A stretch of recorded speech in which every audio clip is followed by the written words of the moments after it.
Kitab-kitab Injil berkali-kali dalam berbagai peristiwa menyatakan bahwa tergeraklah Yesus oleh belas kasihan. Misalnya Matius 9 ayat 36, melihat orang banyak itu tergeraklah hati Yesus oleh belas kasihan pada mereka. Pasal 14 ayat 14, ketika Yesus mendarat, dia melihat orang banyak yang besar jumlahnya, maka tergeraklah hatinya oleh belas kasihan. Matius 15:32, hatiku tergerak oleh belas kasihan. Jadi Yesus ini hatinya betul-betul penuh belas kasihan kepada orang. Dan satu kelompok yang seringkali menjadi sasaran kasih Yesus, belas kasihan Yesus itu adalah orang berdosa.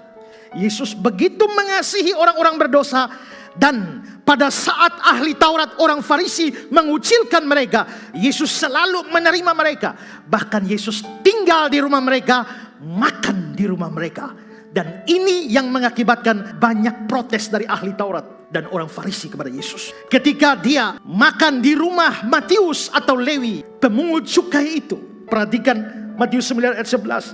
Pada waktu orang Farisi melihat hal itu, berkatalah mereka kepada murid-murid Yesus, mengapa gurumu makan bersama-sama dengan pemungut cukai dan orang berdosa? Kenapa? Mestinya dengan orang berdosa tidak boleh makan bersama. Itu menurut para ahli Taurat. Di Lukas pasal 15 ayat 1 dan 2. Para pemungut cukai dan orang berdosa biasanya datang kepada Yesus untuk mendengarkan dia.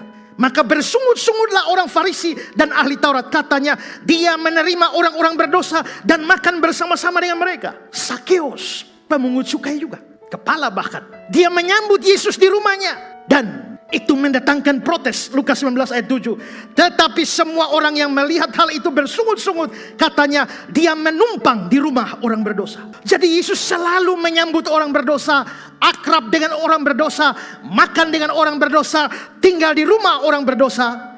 Dan semua ini membuat Yesus itu diberikan gelar atau sebutan sahabat orang berdosa.